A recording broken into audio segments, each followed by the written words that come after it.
Bom, Amanda, vamos lá então. O primeiro vídeo que eu gravei deu problema, aí eu separei melhor os slides aqui. Algumas cores não vão corresponder, porque eu troquei o fundo, tá? Vou falar primeiro um pouco sobre os testes e um pouco depois sobre os pré-testes. Tentar desfazer a confusão que eu fiz na sua cabeça na semana passada, tá? Então, primeira coisa, é um fluxo de arraste o que vai acontecer no reômetro. Eu não vou entrar nos detalhes do equacionamento, porque eu acho que agora isso não faz sentido. Como que é definido um fluxo de arraste na área de reologia? Geralmente são duas placas planas e paralelas de área infinita e no meio delas um fluido. Isso gera um gradiente de velocidade, tá? Por conta da aderência aí do fluido com a superfície, a camada de fluido mais próxima da placa se move com a mesma virtualmente se move com a mesma velocidade da placa. E a mais afastada se move, não se move, tem velocidade zero, igual a placa de baixo. Eu nunca gostei muito dessa explicação, até que eu vi na internet a seguinte explicação.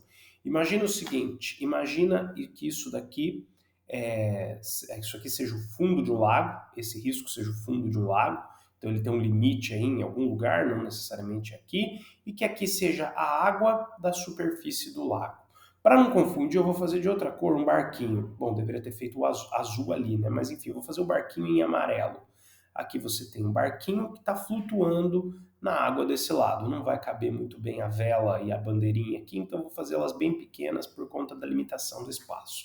O barquinho está flutuando. O que a gente pode imaginar? Ele está se movendo. O barquinho tem uma velocidade v. A camada de água mais próxima aqui são várias camadas, né? Pela maneira como ele está, vão se mover com a mesma velocidade do barquinho. E daqui até embaixo, até o fundo do lago, a velocidade vai ser zero, porque existe uma camada de água aí perto de uma parte que está parada. Pelo menos, vamos dizer assim, uma camadinha de altura infinitesimal de água está com velocidade zero, não conseguiu se deslocar daí pelo barco. Quanto mais a velocidade variar ao longo dessa distância, veja ó, que a taxa de cisalhamento, na verdade, é a derivada da velocidade pela derivada, ou seja, a variação da velocidade pela variação de altura, ou seja, quanto mais a velocidade variar ao longo dessa distância, vamos dizer assim, maior a diferença de velocidade entre as camadas de água. Isso vai gerar um cisalhamento maior. O cisalhamento, a taxa de cisalhamento, ou seja, a diferença entre a velocidade dessa camada infinitesimal mais alta e dessa camada infinitesimal mais baixa, é o que dá a taxa de cisalhamento, que é o fluxo em si. Uma coisa chave para entender reologia, que ninguém explica e que eu demorei muito tempo para perceber, é o seguinte: se está tendo taxa de cisalhamento, se a taxa de cisalhamento é diferente de zero, é porque está tendo deslocamento diferencial de camadas de fluido. Isso significa nada mais do que fluxo, porque se o deslocamento for de uma vez, você está deslocando o fluido inteiro como se ele fosse um sólido, como se ele fosse um carrinho andando, e não é isso que acontece. O que acontece é o deslocamento diferencial das camadas. Eu deixei aqui, não sei nem porquê, mas foi bom, o fluxo de pressão. É um pouco diferente a matemática, a explicação, mas só a fluxo, porque existe diferença de velocidade, existe deslocamento diferencial de camadas de fluido, tá bom? Então entenda como taxa de cisalhamento, veja que ela tem a ver com vazão. Então se ela é diferente, aqui lá também vai ter, tá? Aqui no fluxo de pressão, no tubo cilíndrico é calculado direto, mas lá no de trás também tem a ver com vazão, tá? Então entenda já, começar daí, taxa de cisalhamento como sinônimo de fluxo. Se taxa de cisalhamento é zero, é porque não tem fluxo. Se taxa de cisalhamento é diferente de zero, é porque tem fluxo. Não sei se você já sabia isso, você é engenheira mecânica, mas na materiais ninguém nunca explicou isso, eu tive que deduzir sozinho e levou muito tempo. Eu levei muito tempo para aprender isso aí, tá? Então eu gosto de fazer bem essa separação. E o exemplo do barquinho, que eu acho que ele é muito mais visual do que duas placas infinitas, né? O que ele quer dizer é o seguinte: a área aqui de deslocamento é desprezível perto da área das placas. E aí, né, vai para essa ideia aí de infinito que fisicamente não tem lá muito significado. E aí a gente emprega aí, né, a diferença física da área da placa ou do casco do barco, do fundo do lago, ser enorme perto do elemento ali onde você vai estudar realmente o deslocamento diferencial e a taxa de cisalhamento. Bom, no reômetro de placas paralelas, aqui eu só desenho uma parte, mas ele é como se fosse um prego, um de costas para o outro, né? Não sei se você já viu o reômetro, se você já tiver visto essa minha explicação é à toa, mas enfim, caso você não tenha visto, e no meio aqui, entre as partes que você martelaria o prego, fica o fluido. Aqui eu só desenhei uma parte, claro, né?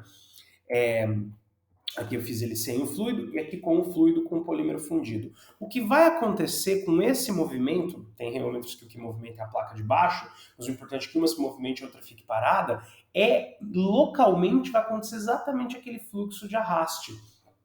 Às vezes, quando o pessoal vai explicar isso na aula de reologia, faz até com a mão assim o movimento da placa infinita em relação à outra, do outro slide, e aqui é giro, enquanto lá é uma direção só. Lá é um movimento retilíneo e aqui é um giro. Mas o que a gente tem que pensar é que localmente o fluxo de arraste, né, se você pensar em num arco muito pequeno da circunferência dessa placa, o que está acontecendo é exatamente aquilo, um movimento retilíneo, né?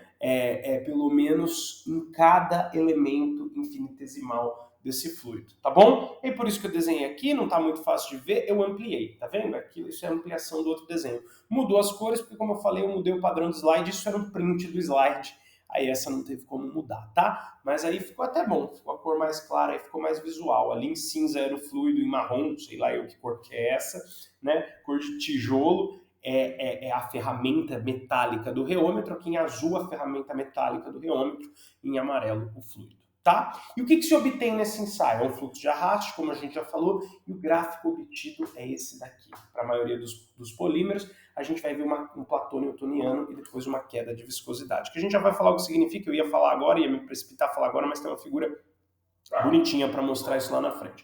Participação especial do meu cachorro.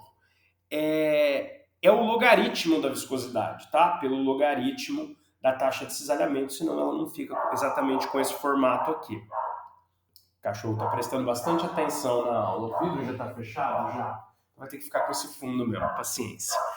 Bom, também você pode direto tirar os logaritmos nas escalas, tá? Isso é mais comum. Inclusive a Rosário me xingou na minha dissertação de mestrado que eu falei que era o logaritmo da taxa pelo logaritmo da velocidade.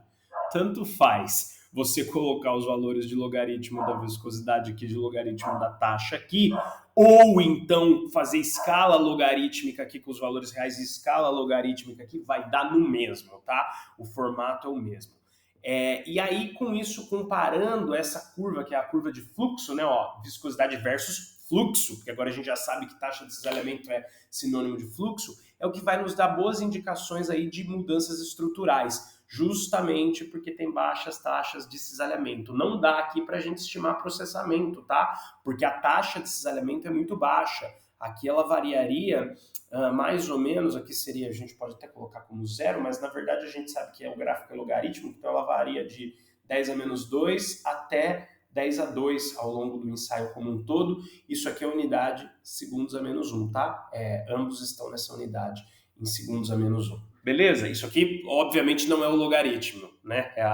São as taxas aí plotadas numa escala logarítmica. Bom, a curva como um todo, a gente mostra o reômetro de placa, a reometria capilar e, esqueci de mudar para o azul, mudou o padrão do slide, ele mesmo mudou a minha cor aí para marrom, aí ficou quase igual à inicial, mas tudo bem. Aí, olha o que nós temos aqui, ó, bem emaranhado no reômetro de placa. Quando começa a queda é porque se iniciou o desemaranhamento das cadeias, por isso que a viscosidade cai. Por isso a pseudoplasticidade dos polímeros, ou seja, diminuir a viscosidade conforme a taxa de cisalhamento. Porque ao cisalhar, né, ao fazer aqueles movimentos lá, qualquer aumento de taxa de cisalhamento, ou seja, fluxo, qualquer fluxo, seja ele de arraste ou de pressão, vai orientar as cadeias com o fluxo e na direção do fluxo, né, e vai fazer com que elas se desemaranhem. No capilar, como são taxas aí próximas a do processamento, ele já está mais bem desemaranhado. E aí, esse segundo platô aqui é teórico, a gente não mede nem no capilar, nem no de placa paralela, mas entendemos que vai acontecer o desemaranhamento total, e aí a viscosidade vai voltar a ser uma constante com a taxa, como era no início, enquanto você já tinha fluxo, mas ainda não tinha o início do desemaranhamento. Tá? Então é isso que significa, pensando a nível molecular, gostei muito desse slide aqui, né? Sou muito orgulhoso dele. O que significa é justamente o desemaranhamento. A queda, ela ocorre enquanto as cadeias estão desemaranhando e os platôs quando está muito emaranhado ou quando já acabou de desemaranhar. Tá? E aí as taxas típicas, tá vendo? De 1 até 10 ao quadrado placa, mas na verdade a gente faz um pouco menos também para prever, e de 10 ao quadrado até 10 à quarta, mais ou menos, a reometria de capilar. Isso segundos a menos 1 também, tá bom? Qual que é a diferença, então, entre esse daí, o regime permanente lá, e o regime oscilatório? Lá a placa só gira em uma direção e vai aumentando a velocidade para aumentar justamente a taxa de cisalhamento. Não sei se você viu a fórmula, né? A gente consegue obter aí a taxa de cisalhamento aqui, ó, na placa que se move, fazendo a divisão da velocidade da placa pela altura y, né? Pelo gap y aqui. Deixa eu fazer de outra cor para que apareça melhor. Então, isso é y e isso aqui assim é v, e aí a gente consegue obter v dividido por y, a gente obtém a taxa de cisalhamento, tá? Mas deixa eu tirar isso que aqui não é taxa de cisalhamento, aqui ele vai e volta. Então, o que a gente vai fazer, ela aumenta a velocidade para aumentar a taxa de cisalhamento e a gente vê como que a viscosidade varia com o aumento da taxa de cisalhamento. Aqui ele vai e volta, de modo a impor uma deformação fixa. Impor e tirar. Impor e tirar. E o que aumenta é a frequência com que ele impõe e tira, tá? Gerando assim uma porcentagem de deformação fixa, mas variando sempre a frequência de oscilação, aumenta, tá? Frequência de oscilação. Com isso a gente consegue uma defasagem entre tensão e deformação, não pela frequência, mas porque o material é um viscoelástico. Se fosse um sólido elástico, não teria essa defasagem. Se fosse um líquido perfeito, teria uma defasagem exata de 90 graus, tá? Dá pra gente entrar nos porquês disso daí, mas não vou entrar não, senão o vídeo fica muito longo, não é uma coisa tão confortável de explicar, mas é basicamente porque o líquido perfeito relaxa assim que a gente impõe a tensão. E o sólido só relaxará quando a gente tirar essa tensão. Então, um deles, a deformação e a tensão estão em fase. Pus tensão, deformou. Tirei tensão, a deformação recuperou. É o elástico. Então, o ângulo de defasagem é zero. Quando a gente tem o contrário, impus tensão, ele já fez totalmente a deformação e acabou a deformação, leva um tempo, depende do tempo, mas ela acaba, a gente tem uma defasagem perfeita de 90 graus. Isso no líquido perfeito não é tão fácil de entender, eu mesmo teria que pensar, eu mesmo teria que fazer uns desenhos aí das curvas de oscilação, mas enfim, você é engenharia mecânica, talvez tenha uma facilidade maior de ver. Eu precisaria desenhar e pensar um pouco. Mas como aqui nós temos um viscoelástico, a defasagem é intermediária, entre 0 e 90. Tá? Então eles não estão em fase como no sólido elástico e não estão defasados 90 graus como no líquido perfeito. Então nós temos aí uma questão intermediária, uma defasagem entre 0 e 90, tá?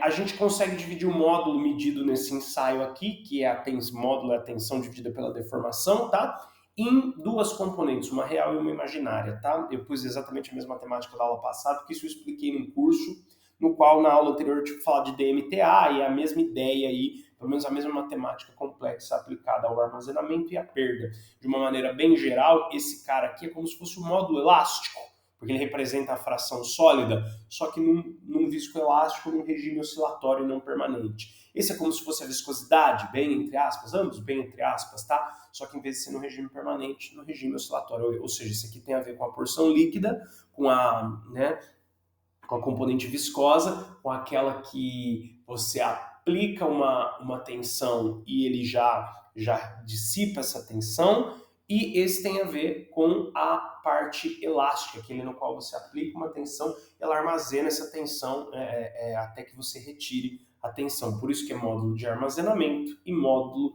de perda, tá bom? Aqui também é fluxo de arraste, porém é regime oscilatório, tá? O gráfico obtido é mais ou menos esse daí. Você tem em velocidades baixas uma predominância de comportamento de líquido.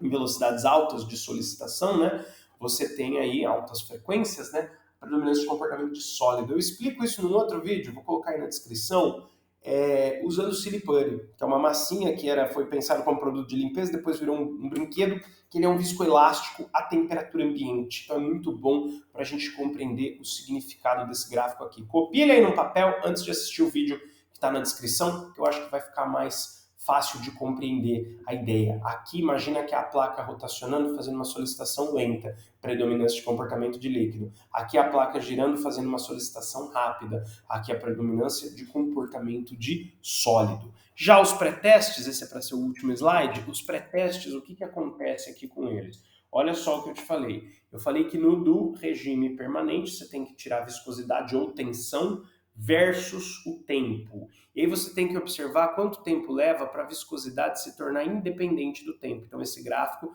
vai ficar constante. Os nomes das análises, tá? varia de reômetro para reômetro, então você tem que ver quem opera o reômetro.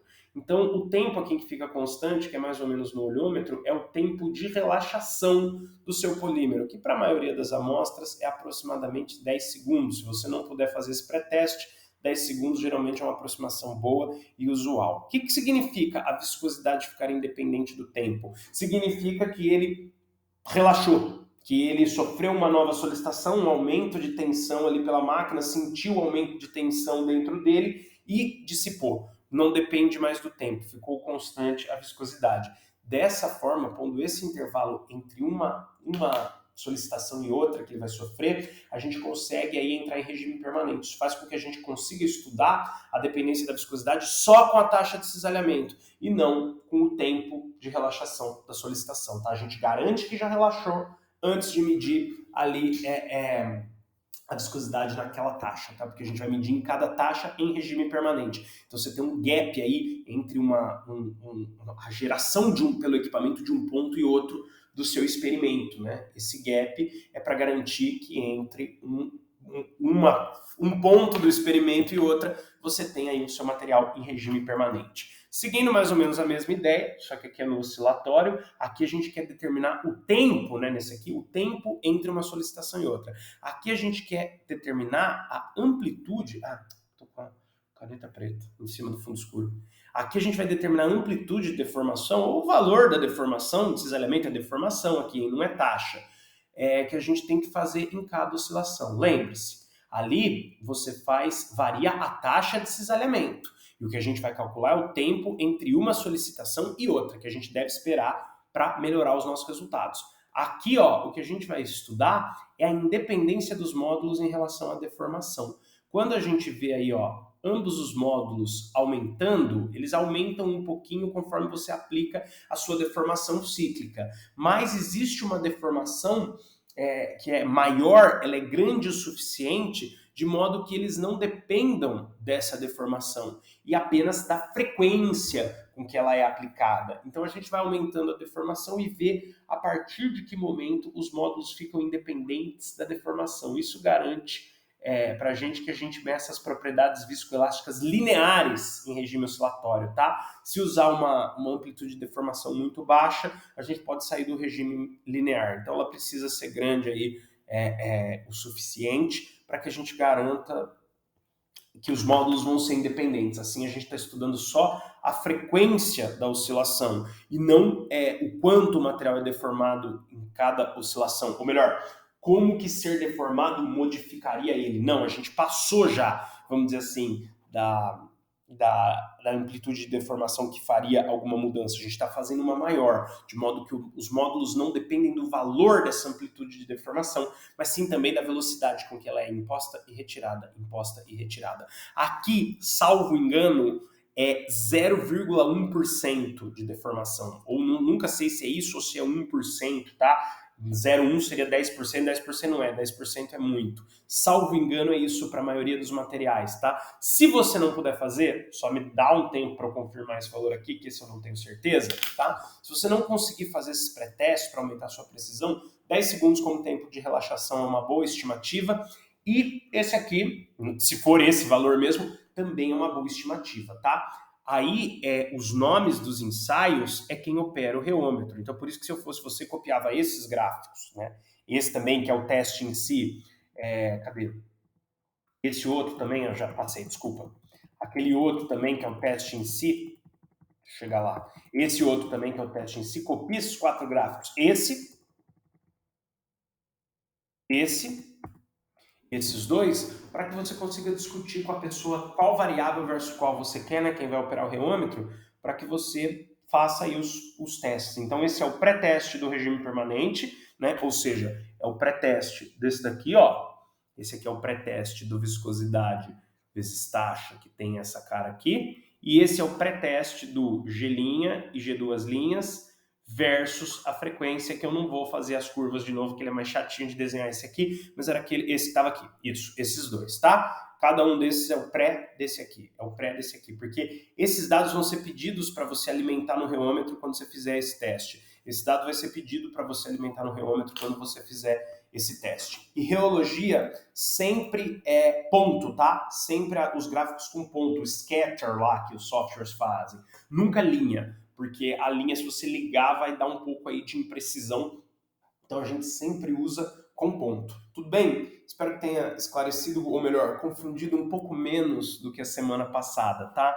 Então, claro que, vamos dizer, a teoria por trás daqui eu preciso dar uma pensada também, mas o que eu sei é que você passando um tamanho de deformação, uma amplitude de deformação, você garante a independência dos módulos da deformação e faz com que eles sejam dependentes somente a variação deles seja dependente somente da frequência de oscilação em que essa deformação é imposta e retirada. Aqui, esperando um certo tempo, esse é mais fácil de entender a física por trás, as cadeiras relaxaram, o fluido entrou em regime permanente e você esperou esse tempo para fazer a próxima solicitação. Então você garante que está estudando a dependência da viscosidade somente com a taxa de cisalhamento.